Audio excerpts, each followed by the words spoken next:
La pregunta que le iba a hacer,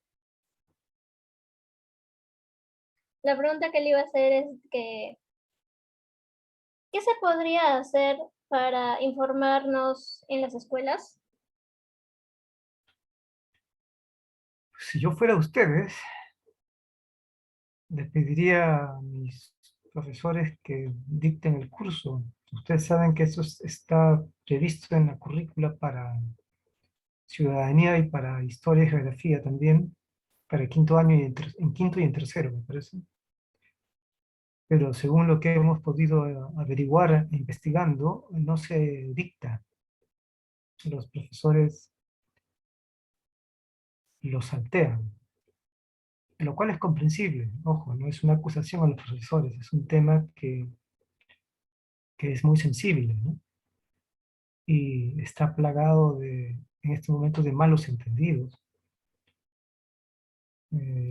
Ustedes habrán visto el contexto en el cual hemos vivido estas elecciones y digamos que nuestros grupos de poder político no son muy ilustrados, sino todo lo contrario. Entonces utilizan el pasado no para reflexionar y entendernos mejor, sino como un arma para arrojarla de manera estigmatizante sobre los demás. Entonces apenas alguien reflexiona un poco o no dice lo que esperan que ellos digan como lo correcto, te terruquean. Entonces es algo duro de vivir y los profesores por eso, básicamente por eso, es que muchísimos en el Perú deciden no pasar por el tema aunque esté en la currícula y esté en el libro de texto.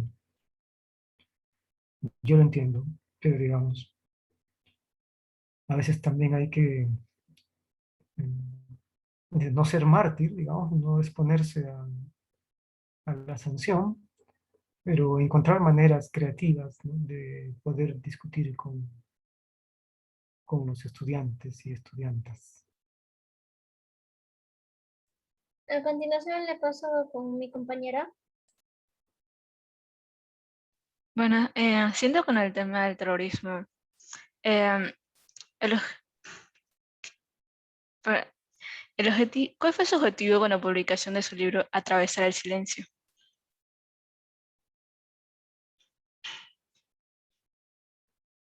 En Atravesar el silencio, lo que nos preguntábamos sobre todo era justamente lo que les estuve diciendo hace un ratito, que era entender las dificultades que se producían al momento de trabajar el tema de la violencia política o el conflicto armado interno en los colegios públicos. Sabíamos que habían dificultades, pero queríamos indagar en esos problemas haciendo trabajo de campo.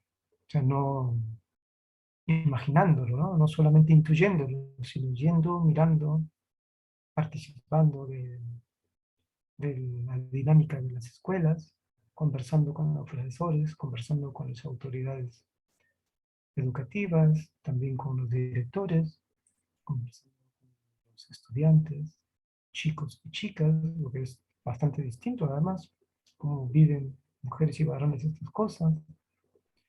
En fin, intentar entender toda la complejidad que hay para hablar de estos temas en cualquier lugar del país y también en un colegio. Un colegio es parte del país.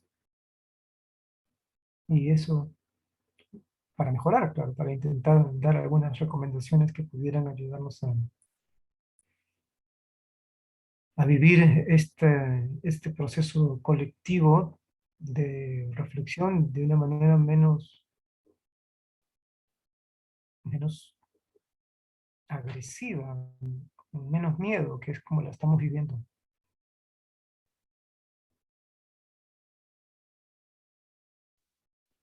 Entiendo. Siguiendo aún con el tema del terrorismo, han pasado ya décadas desde que sucedió ese tema. Mm, ¿Usted qué cree por qué sigue aún considerando un tabú hablar sobre el conflicto armado interno?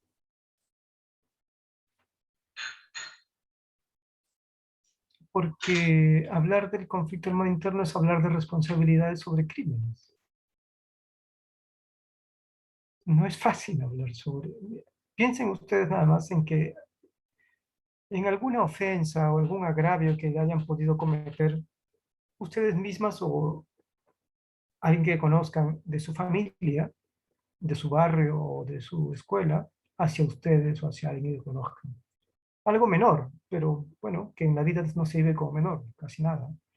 Digamos, una pequeña traición, una humillación, un bullying, van a darse cuenta que eso duele, genera efectos. A veces dura mucho tiempo, es difícil de procesar. Y a veces no se procesa nunca. La discriminación, por ejemplo, el racismo, el que lo sufre lo afecta hondo. Yo he trabajado mucho el tema también, he podido ver qué duro carcome el alma de quienes lo han sufrido. No lo olvidan.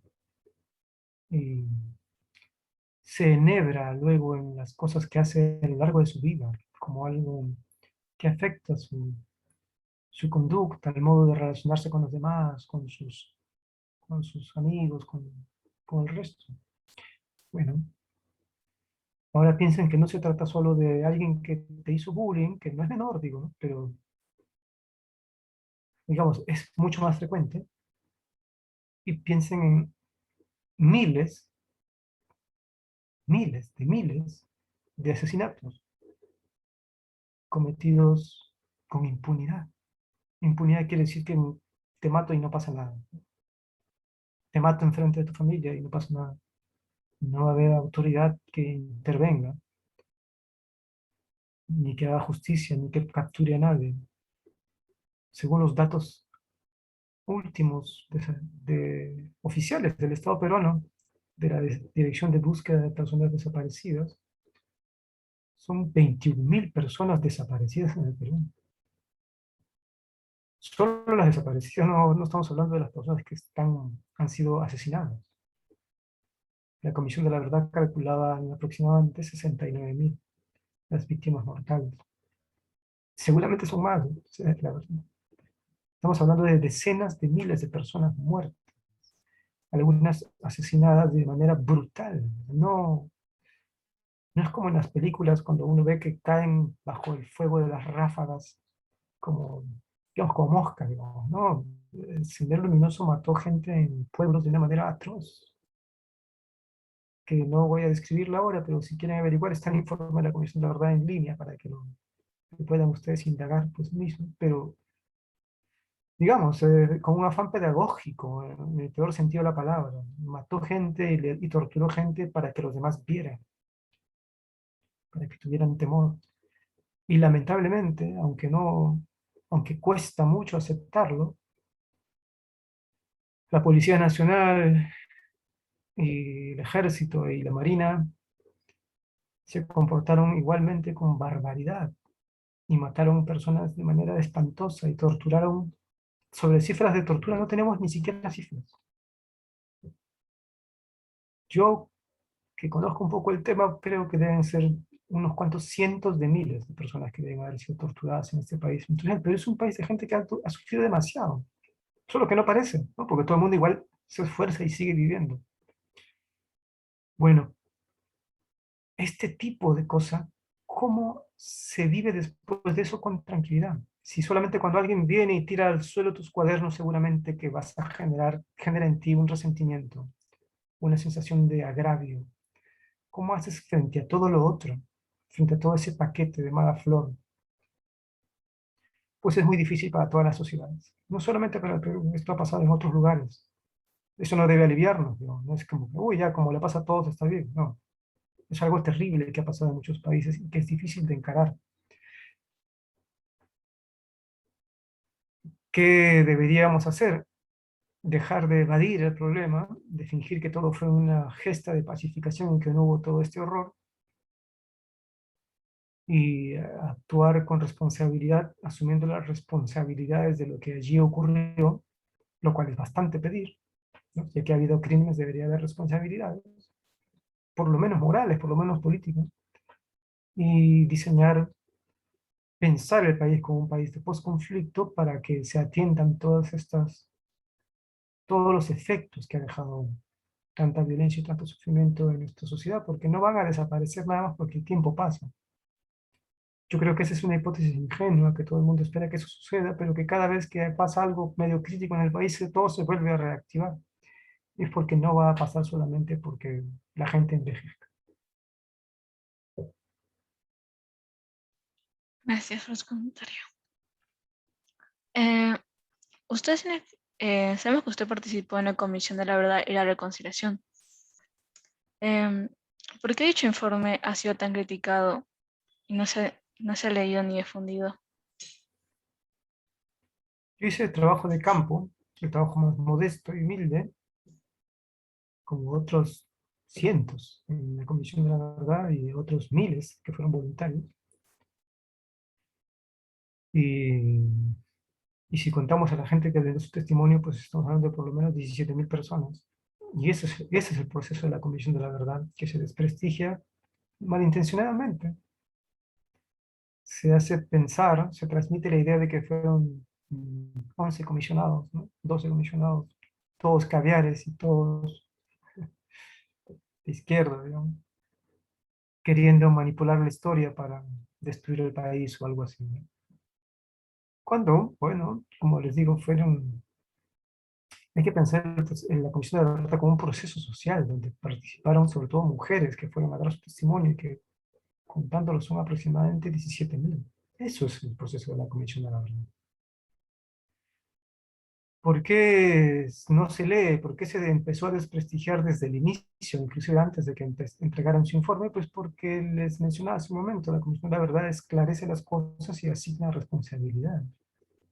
Y nadie quiere ser responsable de cosas tan terribles, ¿no? Todos quieren ser responsables o que se les asigne el honor de haber pacificado el país, pero no de haber torturado a las personas, de haber dejado en estado de emergencia gran parte del país durante muchos años, haber creado comandos políticos militares, haber asesinado autoridades locales. Entonces, por eso es que es un acto de reconocimiento, de responsabilidad moral y política, y dejar de evadir eso, dejar de fingir que la Comisión de la Verdad no existió, dejar de caricaturizarla y asumir sus consecuencias. Si no, el Perú va a seguir arrastrando esas secuelas. Entiendo. Esta es otra pregunta más sobre el terrorismo. Frente al dolor del conflicto armado interno y la dictadura, ¿es necesaria la existencia del lugar de la memoria? Se espera que los lugares de memoria, lugares de conciencia también se les dice, porque más que museos que sirvan para solo recordar, son espacios que nos ayuden a confrontarnos con verdades que nos son incómodas. Esa es la idea de un lugar de conciencia o un lugar de memoria. Ustedes habrán visto que hay muchas quejas de, digamos, grupos fujimoristas o grupos conservadores o sectores militares que no entienden por qué no están allí representadas sus hazañas, su heroicidad, sus logros en la construcción de la democracia y en la defensa del país frente al terrorismo. Y es porque no entienden la naturaleza del espacio. El espacio no es para celebrar a nadie. El espacio es todo lo contrario. O sea, creo que es más complejo que simplemente recordar y conmemorar a los héroes. Se trata de, aunque duela, tener sitios que nos ayuden a pensar cómo es que nuestra sociedad fue capaz de producir tanto horror. De eso se trata. No de fingir que no hubo. Y si eso tiene una utilidad, pues ya veremos. Porque nadie sabe tampoco en estas cosas si que haya fórmulas mágicas que nos lleven hacia construcciones de sociedades mejores o más democráticas. Pero creo que en principio me animo a pensar que tiene sentido, porque es como una constante, como tener allí algo que te perturba y te evita mantenerte en la impostura de que todo está bien, todo es normal, aquí todos somos héroes. Pues no, hay que pensar en todo lo que hicimos mal también.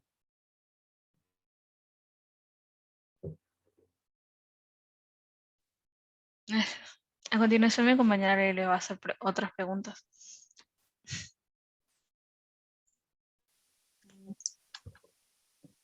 ¿Nos podría compartir el proceso de filmación sobre el documental La Búsqueda?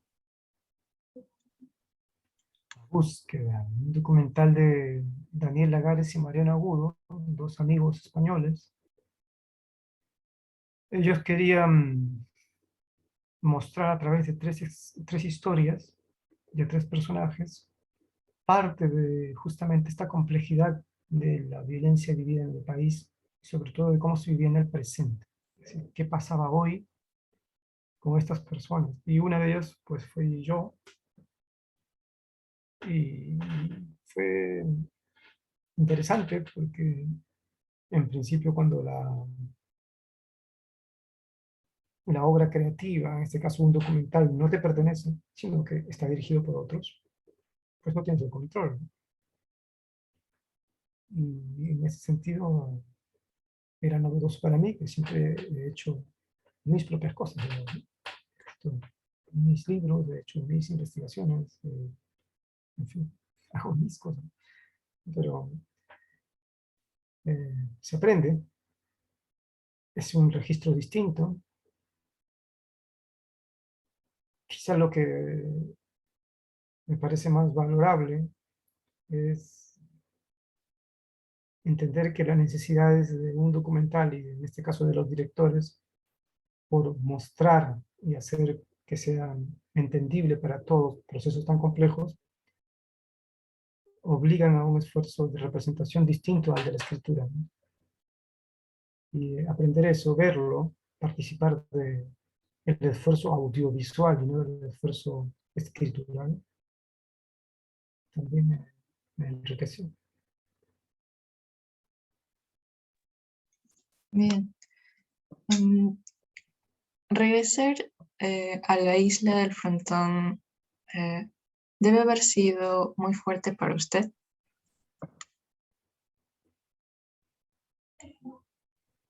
Regresar a la isla de Frontón, donde mi padre fue ejecutado en el 86, yo no regresaba desde entonces, sí fue complejo. Mm, Mentiría si les dijera que estuve conmovido, digamos, todo el tiempo. En realidad no estuve conmovido. Estaba acalorado, porque hacía un calor infernal.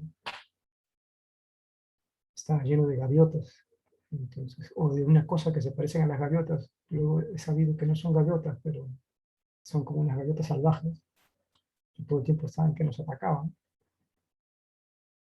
Bueno, filmar ahí fue interesante. Y de lo que me di cuenta fue, ya lo que para mí fue una experiencia, no fue tanto la rememoración de lo que yo había vivido en esa isla, que yo fui a visitar a mi padre muchísimas veces ahí, de niño, sino la imposibilidad de recordar, de aferrarme a cosas que ayudaran a mi recuerdo. Esa fue la impresión que me llevé. En la isla que yo conocí, en la cárcel del Frontón, cuando yo la visité cuando tenía 10 y 11 años, habían edificios, habían construcciones, habían canchas de fútbol, espacios para el recreo, para el juego, panadería, lugar de artesanía, vida. Y eso es lo que formaba parte de mi memoria. Y en la isla de la cual regresé 20 años después, no sé, un montón de años después, mi memoria no podía activarse porque ya nada de eso estaba. Solo había un desmonte. Yo creo que la acción de borrar, que es una acción del poder, ¿no?, muy abusiva, había cumplido bien su rol.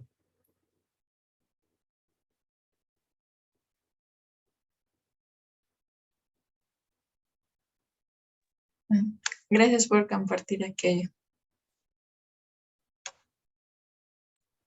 Bueno, la siguiente pregunta es en personajes. ¿No le incomoda que en algunas entrevistas le pregunten siempre sobre su familia?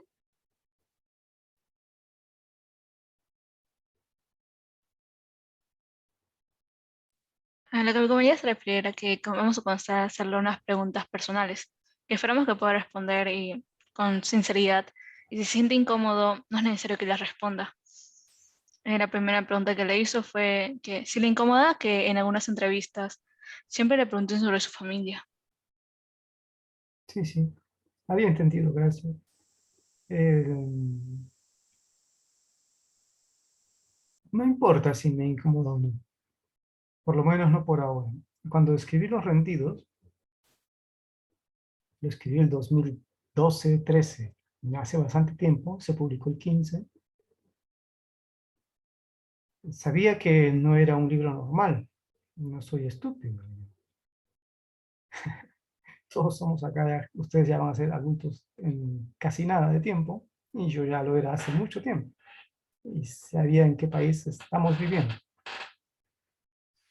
Así que sabía que el libro era complejo, que el libro me iba a traer una gran cantidad de complicaciones y que iba a caer en un país donde pues, es un tema no solamente tabú, sino directamente incriminatorio de apología o de lo que sea que la coyuntura te vaya poniendo por delante como etiqueta. Todo eso lo sabía, pero sentí que tenía, vamos a llamarlo así, una responsabilidad que cumplir, por más pretencioso que pueda parecer, pero en su modestia, ¿no? Había algo que quería trasladar del espacio privado al público porque sentía que se trataba de un problema público, que no era un asunto privado. Y entonces en ese momento me dije a mí mismo que iba a aceptar las consecuencias de ese acto, del acto de publicar y de presentar públicamente el libro. Y las consecuencias pues son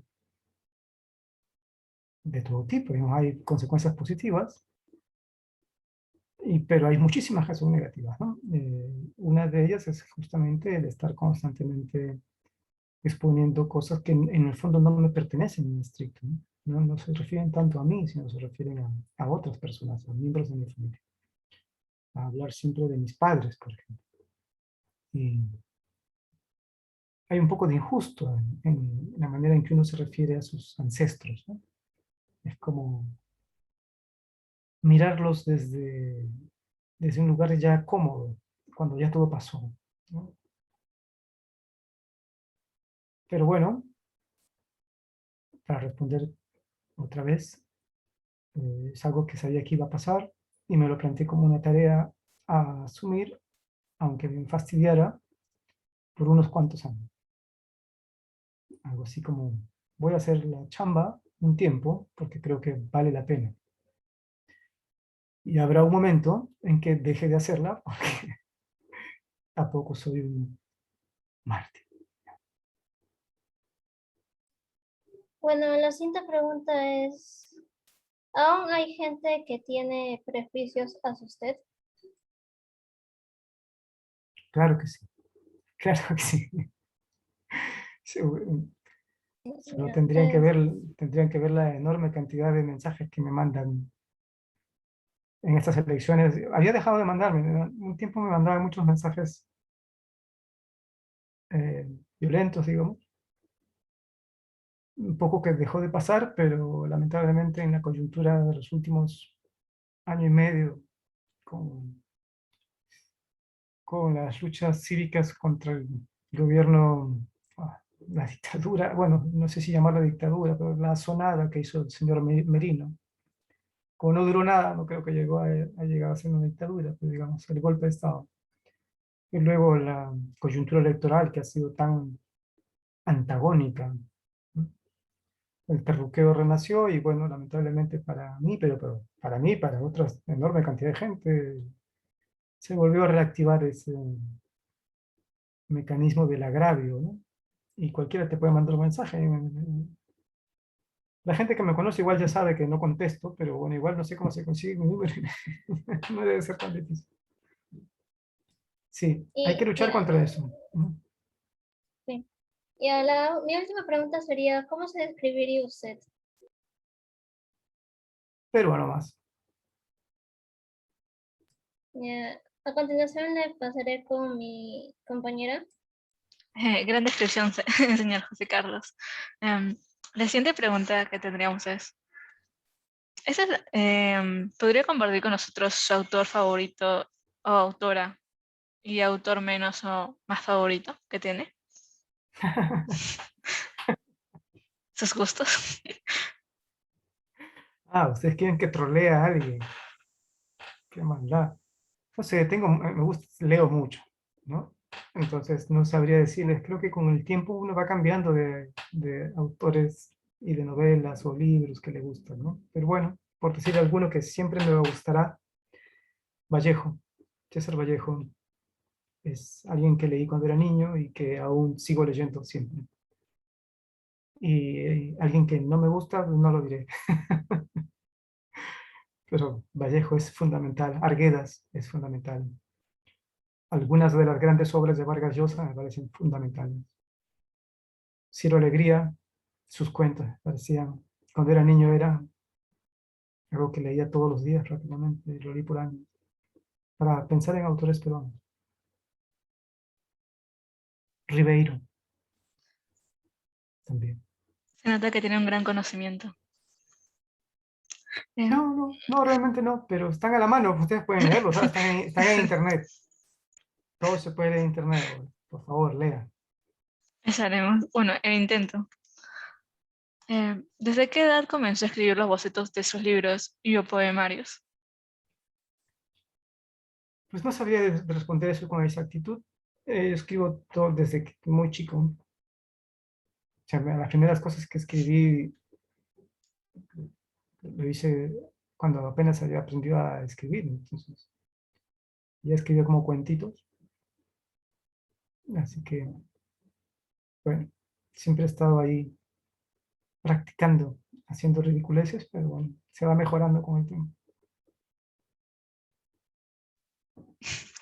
La siguiente pregunta es, ¿qué le impulsó a publicar su libro? Bueno, sus libros. Bueno, hay libros que no te impulsa a nadie porque, digamos, son cosas que de todas maneras tienen que hacer, sobre todo cuando haces una vida académica. Por ejemplo, si haces una investigación sobre X cosa, lo lógico es que al final publiques el resultado de la investigación. Ese es un tipo de ruta de publicación, pero digamos los libros más personales, literatura o el tipo de ensayo que yo practico, pues siempre en mí ha estado presente la sensación de la vida colectiva, lo que podemos hacer para pensar juntos la sociedad que compartimos. Entonces es una especie de, antes se decía intelectual público, ya eso ya no se dice ahora, ha pasado de moda, pero es algo así. Gracias. En su libro Los Rendidos, bueno, ya sabemos que en esa época había terrorismo. En el libro podemos ver dos puntos de vista, bueno, el que usted muestra primero, sobre las víctimas y sobre los terroristas. Y hay un punto de vista en que también las víctimas nos muestra a las víctimas como tal y como son, y unas que se benefician. Pero también nos trata de contar la vida de los terroristas. Y ellos también no querían hacer por ser así, sino que algunos también no tuvieron elección o, o quisieran salir pero no pueden. Y quería saber su manera de pensar en esa época, porque cada uno va teniendo una manera de pensar que va cambiando, depende del tiempo. En esa época, ¿qué pensaba al publicar su libro? Cuando publiqué Los Sentidos sentí, como no solo no era yo el único que pensaba así, por cierto, muchos colegas también sentían que era una necesidad de volver la complejidad a un proceso como el proceso de violencia política en el país, que en ese momento, por lo menos a un nivel más mediático había acabado por convertirse en una especie de fábula para niños, con buenos y malos, con héroes, solo faltaban castillos y princesas. Y la vida no es así. Ustedes den una mirada a su barrio y rápidamente se darán cuenta que la vida está llena de lo que llamaríamos variables, ¿no? Muchas dimensiones que hacen que sea todo muy complejo. La vida familiar nomás ya es compleja. La vida individual ya es compleja. No es tan fácil decir bueno o malo, correcto o incorrecto. Intentar comprender la acción de las personas requiere un esfuerzo intelectual importante. Si solamente me quedo con la descripción de eh, terruco, digamos, o milico, ¿no? Que eso puede aplicarse de igual manera despectiva, lo que hago es ayudarme sí, a organizar mi vida. Digamos, ¿no? Ya tengo la vida y la realidad más o menos mapeada y sé qué es lo que tengo que decir para estar más o menos bien en la sociedad. Pero no me estará ayudando a entender lo que esa sociedad produjo y posiblemente siga produciendo como parte de nuestra convivencia. ¿Qué hay detrás de ese formato, de ese estereotipo de terruco o milico o moroco o tombo? ¿Qué hay detrás de esos agravios en el fondo? Bueno, hay gente. Y no es que nuestra misión, ni la de ustedes ni la mía, sea rescatar a esa gente de los errores o de los crímenes o de las fallas que pudieran haber cometido, sobre todo si fueron graves en el pasado. No, de eso se encargará la justicia o nos encargaremos nosotros mismos juzgándolos moralmente. Lo que estoy diciendo es que no podemos fingir que no tenemos la inteligencia para ejercerla. Si tenemos la inteligencia, tenemos que usarla. Tenemos que pensar, porque de algo servirá que pensemos. Y es más útil pensarlos como personas que pensarlos como monstruos. Porque monstruos debe haber que hay en el mundo, debe ser que deben haber algunos, pero no son tantos. Los demás son personas.